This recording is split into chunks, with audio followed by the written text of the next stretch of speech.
Hello बच्चों, how are you? I am Sachin Malik again with you. Welcome you again and again at my YouTube channel Malik classes. आज का जो topic होगा बेटा वो होगा क्लास 11th का फिजिक्स का टॉपिक है केपलर्स लॉ। ग्रेविटेशन चैप्टर से है।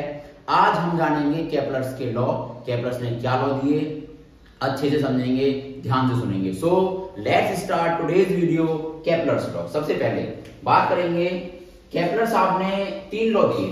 पहला लॉ है law of orbit, first law of orbit. तो सबसे पहले पहला लॉ जानेंगे कि फर्स्ट 3 लॉ दिए कि फर्स्ट लॉ एक्चुअली है क्या। सो आइए मेरे साथ जुड़ते हैं और स्टार्ट करते हैं। सबसे पहले केपलर साहब ने बताया पहले लॉ में कि all planets move in electrical orbits with the sun situated at one of the foci of the ellipse.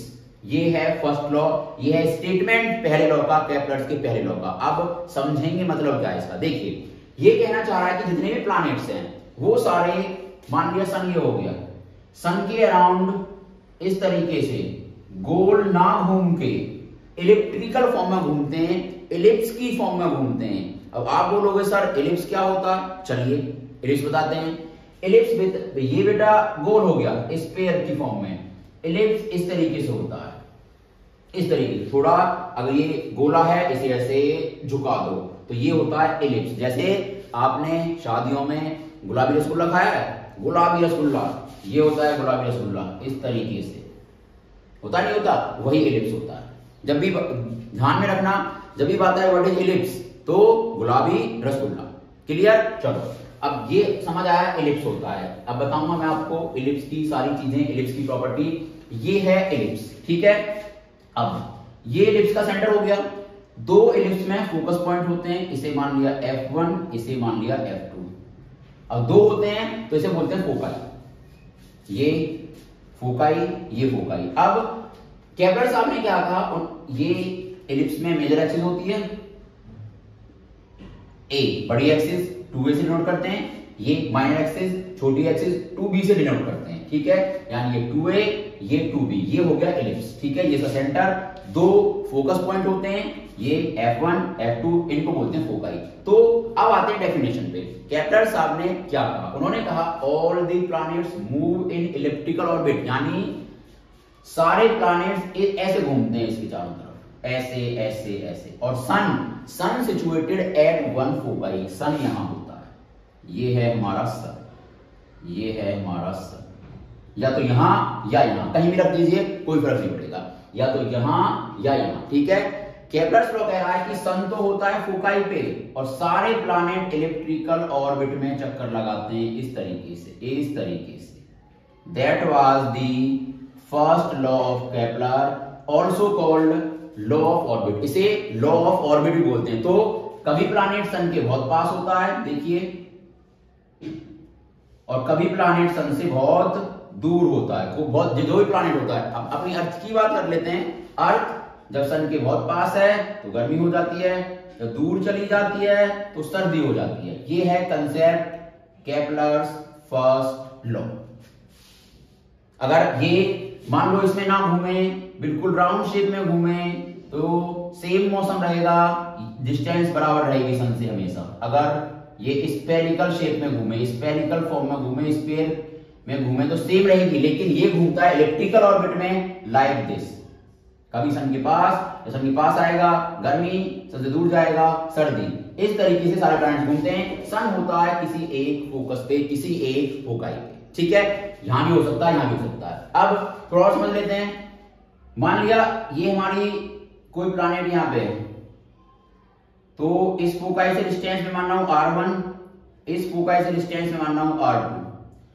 R1 plus R2 हमेशा कांस्टेंट होते हैं, एक चीज ध्यान रखेंगे, R1 plus R2 is equal to constant always. चाहे मैं मानो प्लैनेट यहां मान लो तो ये हो जाएगा हमारा R1 पहले फोकाई से, और ये हो जाएगा R2। तो यहां पे भी R1 plus R2 is equal to हमेशा क्या रहेंगे, ये रहेंगे कांस्टेंट। तो this is the first Kepler's law. इसे हम लॉ ऑफ ऑर्बिट भी बोलते हैं। आई होप आपको समझ आ गया होगा। तो अब बात करेंगे केपलर सेकंड लॉ, केपलर के सेकंड लॉ की, ठीक है। तो बेटा केपलर का सेकंड लॉ है उसे लॉ ऑफ एरियाज भी बोलते हैं। पहला लॉ था लॉ ऑफ प्लैनेट, दूसरा लॉ ऑफ एरियाज और तीसरा लॉ था लॉ ऑफ पीरियड्स। तो अब बात करेंगे सेकंड लॉ। ये बहुत इंपोर्टेंट लॉ है और इसकी डेरिवेशन भी है, समझना थोड़ा सा मुश्किल है, ठीक है। चलो स्टार्ट करते हैं केपलर सेकंड लॉ। ये लॉ कहता है कि areal velocity of the planet is constant. Areal velocity क्या होती है? ये होती है एरिया अपॉन टाइम। अगर एरिया को टाइम से डिवाइड कर दें तो उसे बोलते हैं एरियल वेलोसिटी, यानी dA upon dt is constant, A upon t is constant. इसका जो स्टेटमेंट है वो ये होती है बेटा कि areal velocity of the planet is constant या the radius vector drawn from the sun to the planet sweeps equal area in equal time interval. Sweeps out equal area in equal time interval. Out लगानी sweeps out equal area in equal time interval। मतलब क्या है? मान लिया कोई एक planet यहाँ है, पहले इसका मतलब समझिए क्या है मतलब इस लॉ का। तो ये प्लैनेट यहां आया 10 मिनट में, इधर इसे मान लो A1। दूसरा प्लैनेट 10 मिनट में यहां आया A2। कोई और प्लैनेट 10 मिनट में यहां आया A3। ये A3 होगा 10 मिनट में। तो हमेशा प्लैनेट इक्वल एरिया स्वैप करेगा, सेम टाइम में इक्वल एरिया स्वैप करेगा, तीनों एरिया इक्वल होंगे, यानी A1 is equal to A2 is equal to A3। ये है इस लॉ का मीनिंग कि कोई भी प्लैनेट कहीं भी हो, चाहे प्लैनेट यहां है, सन हमारा, मैंने माना सन हमारा यहां पे है, तो ये प्लैनेट भी इक्वल टाइम में इक्वल एरिया स्वैप करेगा। कोई भी प्लैनेट है इक्वल टाइम में सन के अराउंड हमेशा इक्वल एरिया स्वैप करेगा, इक्वल एरिया उसका होगा। ये है सेकंड लॉ ऑफ केपलर, यानी A1 is equal to A2, कितने भी लगा लीजिए, is equal to A4। Area हमेशा इक्वल होगा। This is called second Kepler's law, second law of Kepler's. अब बात करते हैं कि देखिए आपको दिख रहा होगा कि जब प्लैनेट सन से दूर जाएगा तो उसकी जो वेलोसिटी है वो कम हो जाएगी। जब प्लैनेट सन के पास रहेगा, जितना सन के पास रहेगा उसकी जो वेलोसिटी है वो बढ़ जाएगी। यानी जब कोई भी प्लैनेट, ध्यान रखना इस बात का, कोई भी प्लैनेट सन के अराउंड चक्कर लगाता है तो हमेशा कांस्टेंट स्पीड से, कांस्टेंट वेलोसिटी से चक्कर नहीं लगाता, उसकी वेलोसिटी चेंज होती है, चेंज होती रहती है। उसकी लीनियर वेलोसिटी यानी v की बात कर रहा हूं, वो चेंज होती है, कभी कम कभी ज्यादा, क्योंकि वो इक्वल एरिया स्वैप करता है। केपलर्स जी ने ये बात कही थी और उसके बाद इन्होंने इसे प्रूव भी किया। या बोले एरियल वेलोसिटी कांस्टेंट होती है, dA upon dt is constant और it will sweep out equal area in equal time interval. हमेशा इक्वल एरिया स्वैप करेगा। ध्यान रखना ये बात, कैसे बना लो इसे, कैसे भी बना लो, सन को यहां रख लो। अगर कोई प्लैनेट 3 दिन में यहां आया यानी A1 हो गया, अगला प्लैनेट 3 दिन में यहां आया है A2 हो गया, तो हमेशा A1 is equal to A2 होगा। यानी velocity, linear velocity v change होती है, ये कांस्टेंट नहीं होती, कांस्टेंट नहीं रहती। क्लियर? चलिए अब इसका प्रूफ करेंगे हम कि इसे प्रूफ कैसे, केपलर साहब ने प्रूफ इस बात को कैसे किया। अभी हमने जाना कि इक्वल एरिया स्वैप करता है कोई भी प्लैनेट इक्वल टाइम इंटरवल, या ध्यान रखना इक्वल टाइम इंटरवल में स्वैप करता है, ठीक है। ये मैं मान रहा हूं हमारा सन हो गया, ये 2a मेजर एक्सिस और ये 2b ये माइनर एक्सिस, ठीक है। ये ऑलरेडी पहली वीडियो बता चुका हूं मैं आपको। ये एलिप्स की फॉर्म में होता है कि 2a क्या है 2b क्या, सन यहां पे है। अब इसका डेरिवेशन करेंगे बेटा हम, ठीक है, कि आप प्रूफ करेंगे dA अपॉन dt कांस्टेंट होगा। चलो स्टार्ट करते हैं। मैं मानता हूं कोई प्लैनेट यहां है, ये या ये रहने दीजिए, आप मानिए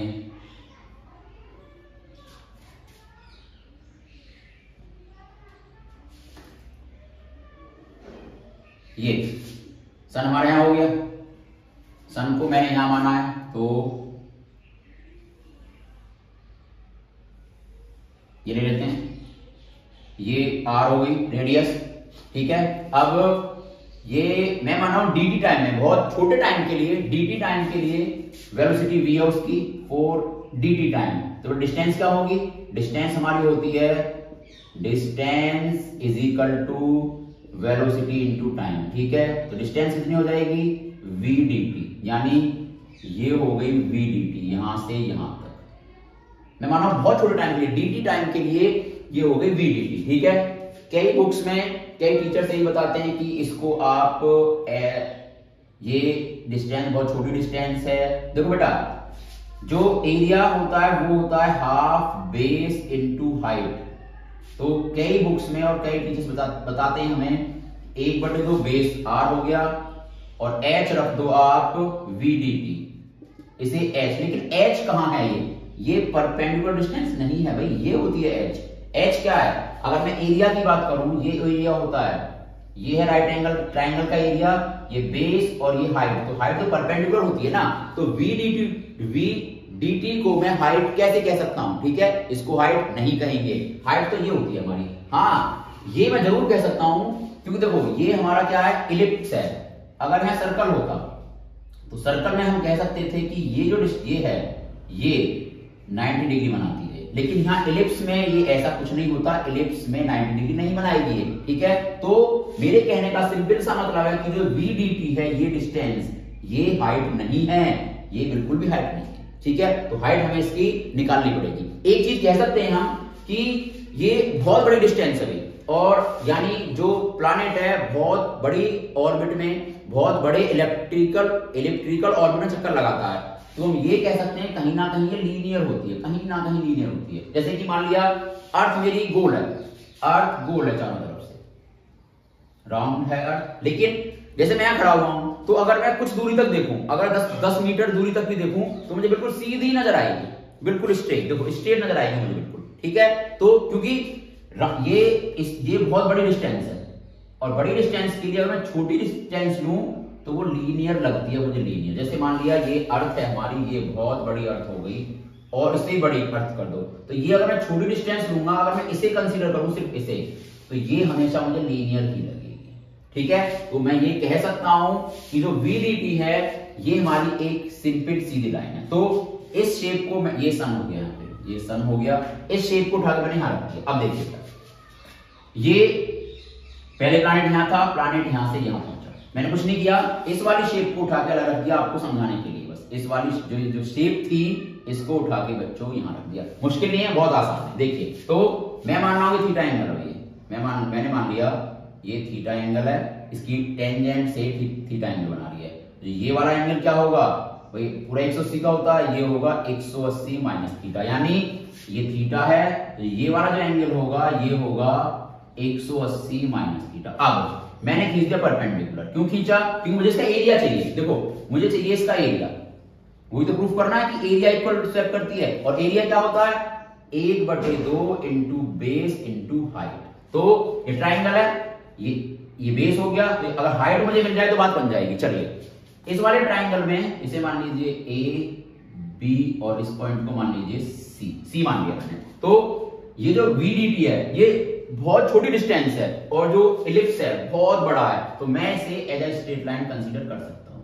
मैंने एज अ स्ट्रेट लाइन इसे कंसीडर, होता नहीं है लेकिन कर सकते हैं। तो साइन ये एंगल 180 माइनस थीटा साइन होता है परपेंडिकुलर अपॉन हाइपोटेन्यूज, यानी h अपॉन v dt।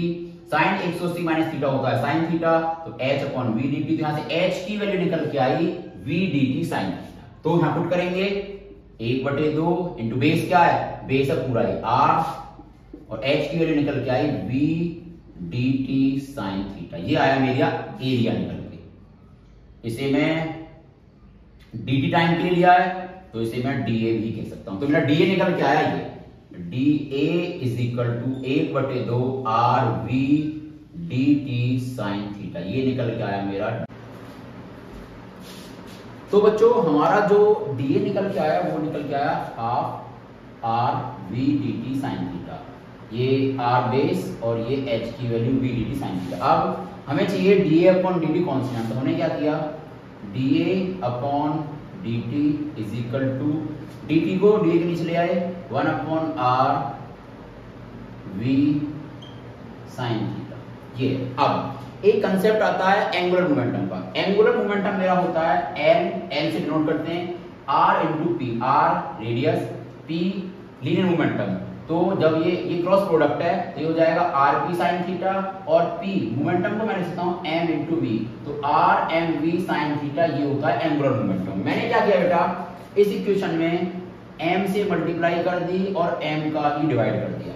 किसी भी इक्वेशन में सेम नंबर से मल्टीप्लाई डिवाइड हम कर सकते हैं। तो ये हमारा क्या बन गया, dA upon dt is equal to 1/2m into ये m, और ये बन गया हमारा r m v sine theta, और इसकी वैल्यू है n, कैपिटल N, यानी कि एंगुलर मोमेंटम। तो मैं लिख सकता हूं dA upon dt is equal to L upon 2m। ये निकल गया है मेरा final expression L upon 2m। ये है एंगुलर मोमेंटम L, ये होता है r dot r cross p, radius cross linear momentum. यहां से इसकी वैल्यू निकाल ली आर पी साइन थीटा, क्योंकि क्रॉस प्रोडक्ट है साइन थीटा आ जाएगा। ये लीनियर मोमेंटम होता है m इंटू v। अब ये है हमारा L। अब बेटा जो L होता है यानी एंगुलर मोमेंटम होता है वो कांस्टेंट होता है। कांस्टेंट क्यों होता है वो, क्योंकि हमारा जो टॉर्क होता है, टॉर्क यानी टॉर्क होता है r इंटू एफ, यानी आर एफ साइन थीटा। अब ये सन है यहाँ पे हमारा, ठीक है, और ये यहाँ पे मान लिया हमारा ऑब्जेक्ट है यानी प्लैनेट है। तो इनके बीच जो फोर्स लग रहा है, देखो डिस्टेंस इधर की तरफ है यानी आर वेक्टर इधर की तरफ है, और जो फोर्स लग रहा है वो इधर की तरफ है। सन अर्थ और सन के बीच फोर्स इधर की तरफ लग रहा है, तो आर वेक्टर इधर की तरफ है, ये इधर की तरफ है। एंगल इनके बीच कितना है 100, यहां समझिए इसको 100, ये रफ कर देते हैं हम, ये हम रफ कर देते हैं। देखिए ये सन हो गया, ये हमारी अर्थ है, इनके बीच जो ग्रेविटेशनल फोर्स लग रहा है वो बिल्कुल इधर की तरफ लग रहा है, सन खींच रहा है, ठीक है। और जो आर वेक्टर है, आर वेक्टर इधर की तरफ है, आर वेक्टर और फोर्स दोनों के बीच जो एंगल है 180 का है, कितने का है 180। तो यहाँ पे और साइन 180 क्या होता है 0, टू की वैल्यू क्या आ गई आर एफ इंटू 0, टो इज इक्वल टू 0, यानी टॉर्क हमारा 0 है। और अगर टॉर्क 0 है तो एंगुलर मोमेंटम कांस्टेंट होता है उस कंडीशन में, क्योंकि हम कहते हैं, देखो सुना होगा आपने कि अगर कोई एक्सटर्नल फोर्स ना लगे तो हमारा मोमेंटम कांस्टेंट रहता है। यानी अगर फोर्स हमारा 0 तो लीनियर मोमेंटम हमारा constant. Law of conservation of momentum आपने अच्छे से पढ़ा होगा, ठीक है। और अगर टॉर्क 0 तो एंगुलर मोमेंटम कांस्टेंट। ध्यान रखना इस कंसेप्ट को, अगर एक्सटर्नल फोर्स ना लगे तो मोमेंटम कांस्टेंट रहता है यानी लीनियर मोमेंटम, और अगर टॉर्क 0 कोई एक्सटर्नल टॉर्क ना लगे तो एंगुलर मोमेंटम कांस्टेंट रहता है। यानी अगर F0 लीनियर मोमेंटम कांस्टेंट, अगर टो 0 टॉर्क 0 तो एंगुलर मोमेंटम कांस्टेंट। ध्यान रखना, हमने बता दिया आपको कि टॉर्क 0 कैसे होगा, क्यों होगा। तो अब यहां पे आइए, L कांस्टेंट है, फिक्स है बिल्कुल, एंगुलर मोमेंटम कांस्टेंट बता दिया मैंने आपको। और m ये मास है प्लैनेट का, यानी अर्थ का, जो भी प्लैनेट का मास है, और मास हमेशा कांस्टेंट रहता है, बढ़ता घटता नहीं है। ये नहीं होगा, ये थोड़ी होगा कि अर्थ का मास आज है जी 10 किलो नहीं होता, बहुत बड़ा होता है, 10 की पावर 24 के राउंड होता है, कल घट जाएगा परसों बढ़ जाएगा, नहीं। मास हमारा किसी भी ऑब्जेक्ट का फिक्स होता है, प्लैनेट का मास फिक्स होता है, एंगुलर मोमेंटम फिक्स होता है, दोनों क्वांटिटी कांस्टेंट है। तो मैं कह सकता हूं dA upon dt is equal to constant. ये क्या होगा कांस्टेंट। तो यही हमें प्रूफ करना है कि एरियल वेलोसिटी हमारी कांस्टेंट होती है, या सेम टाइम में सेम एरिया वो कवर करेगा कोई भी planet around the sun in the electrical orbit. यही है proof of second law of Kepler और law of areas. I hope समझ आ गया होगा। एक बार फिर से बताता हूं मैं इसकी आपको की पॉइंट सारे। सबसे पहले क्या कैसे प्रूफ किया है, एक बार अच्छे समझ लीजिए और अच्छे समझ लीजिए। देखिए सबसे पहले हमने कैसे प्रूफ किया, ये इक्वल एरिया स्वैप करेगा, तो सबसे पहले एरिया होता क्या है dA, 1 is equal to 1/2 into base into height होता है। तो dA मैंने मान लिया बहुत छोटे टाइम के लिए, dt बहुत छोटे टाइम के लिए, ये पार्टिकल यहां से यहां आएगा, सॉरी ये प्लैनेट यहां से यहां आएगा, बहुत छोटे dt टाइम के लिए, तो डिस्टेंस ट्रेवल करेगा v डॉट dt। अगर v वेलोसिटी से v स्पीड v वेलोसिटी से ये चल रहा है तो v dt डिस्टेंस कवर करेगा। Distance is equal to speed velocity into time. तो 1/2 बेस क्या है, ये होगा बेस, और इसकी हाइट होगी ये, बेस हमारा r, हाइट मैंने निकाल ली, हाइट निकल के आई मेरी v dt sin theta, v dt sin theta. थोड़ी सी छोटी सी ट्रिग्नोमेट्री यूज की थी जहां से हाइट मेरी निकल के आ गई। अब dA अपॉन dt कर दिया is equal to half r v dt sin theta, ये होता है। उसके बाद क्या करा इसमें हमने, इसके बाद dA upon dt is equal to half r v dt sin theta. m से मल्टीप्लाई m से डिवाइड, सेम नंबर से मल्टीप्लाई डिवाइड कर दिया और dt इधर आ गया, सॉरी dt इधर आ जाएगा, और dA अपॉन dt ये जो होता है बेटा rv m rv sin theta, ये होता है n, यानी L अपॉन 2m निकल के आ गया। ये सारा होता है L एंगुलर मोमेंटम। कैसे होता है मैंने बता दिया आपको। तो सिंपल हमें डायरेक्शन लेके आनी है यहाँ से, dA upon dt L upon 2m करना है, और हमारा L कांस्टेंट क्योंकि टॉर्क जीरो, m कांस्टेंट क्योंकि मास भी हमारा कांस्टेंट होता है, तो ये कांस्टेंट, तो dA अपॉन dt हमारा कांस्टेंट होगा।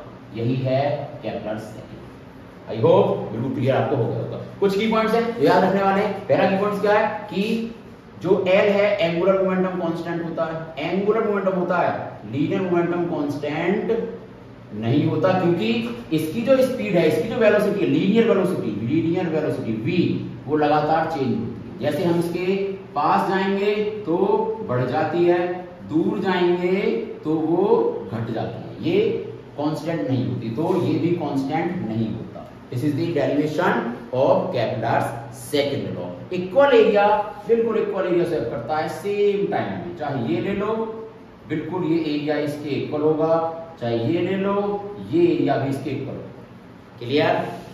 क्लियर हो गया।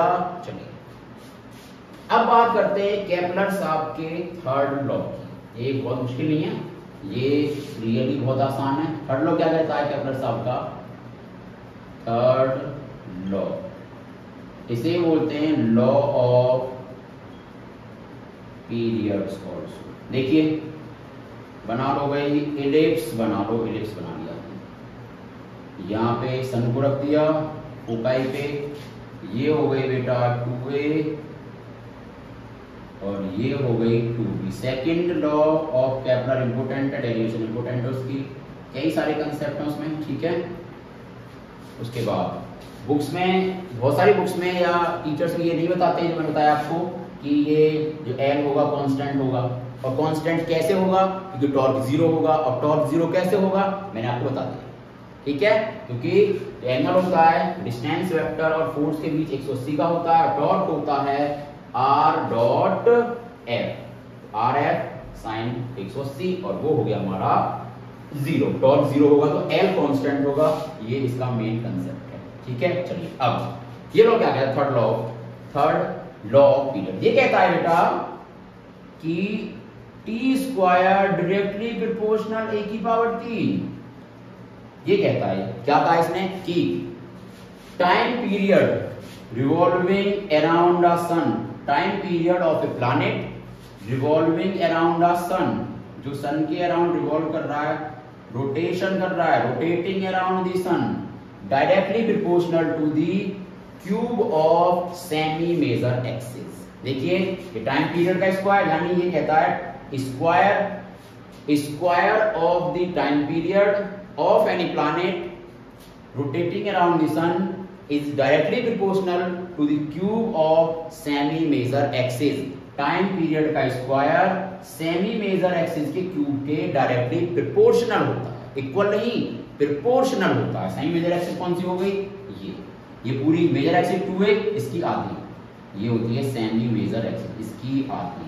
तो ये लॉ कहता है टी स्क्वायर डायरेक्टली प्रोपोर्शनल ए की पावर 3, दैट्स इट। टी क्या है, टाइम पीरियड। जो एक किसी भी प्लैनेट को यहां जैसे मान लिया, प्लैनेट ने यहां से स्टार्ट किया भाई, और यहां से चल रहा है, घूम रहा है, आया और वापस से यहां आ गया, तो ये हुआ इसका टाइम पीरियड। एक रोटेशन में जितना टाइम लगता है वो टाइम पीरियड होता है, उसका स्क्वायर सेमी मेजर एक्सिस के क्यूब के डायरेक्टली प्रोपोर्शनल होगा। सिंपल, ये लिख देना है। उसके बाद देखो टी स्क्वायर, जब हटाएंगे तो एक कांस्टेंट ऐड हो जाएगा, तो ये भी कह सकते हैं हम टी स्क्वायर अपॉन ए की पावर 3 इज इक्वल टू ए। ठीक है, ए क्या है, ये कांस्टेंट है, सिंपल सा फंडा है।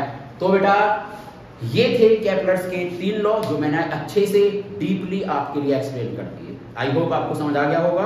अगर समझ नहीं आया हो तो आप कमेंट बॉक्स में लिख सकते हो, और अगर चैनल सब्सक्राइब ना किया हो please subscribe, share more and more videos. Share more and more videos नहीं, share more and more videos. ठीक है, ताकि सबका अच्छा, सबका भला हो सके। फिर से कह रहा हूं, एक दिन में नहीं होगा, लेकिन करते रहोगे एक दिन जरूर होगा। ठीक है, फिजिक्स कुछ नहीं है, बहुत आसान, बस कंसेप्ट पकड़िए और उसी के हिसाब से चलते रहिए। ठीक है, third first law of motion, law of orbits, कि सारे प्लैनेट्स इलेक्ट्रिकल ऑर्बिट में घूमते हैं। भाई सन होता है फोकाई पे, 2 फोकस होती है सन, एक फोकस ये और एक फोकस ये, कहीं भी रख दीजिए सन को, same concept. Second law, equal area sweep करेगा प्लैनेट, ये रहा इक्वल एरिया स्वैप करेगा सेम टाइम में कोई प्लैनेट इक्वल एरिया स्वैप करेगा, equal area A1 A2 A3। Third law क्या कहता है, time period square directly proportional sir a की पावर 3 के, और सर यहाँ पे जो ए है सेमी मेजर एक्सिस है सर, और जो टी है टी सर टाइम पीरियड है। तीनों लॉ बिल्कुल क्लियर हो चुके हैं। सेकंड लॉ के की पॉइंट्स की बात करें तो सर एल जो dA अपॉन dt निकल के आया वो आया सर L अपॉन 2m। अब जब सर हमारा L कांस्टेंट होगा, एंगुलर मोमेंटम कांस्टेंट और मास भी कांस्टेंट होता है, तो ये भी क्या होगा, कांस्टेंट होगा dA अपॉन dt, यानी एरियल वेलोसिटी सर कांस्टेंट होगी। कितनी सीधी सी बात है। या सेम टाइम में सेम एरिया स्वैप करेगा कोई भी प्लैनेट। ये 0 क्यों होगा सर, क्योंकि सर टॉर्क 0 है, और अगर टॉर्क 0 होगा तो L कांस्टेंट होगा, कांस्टेंट होगा। सिंपल सी समझना है। Okay, so thank you very much for watching me, thank you.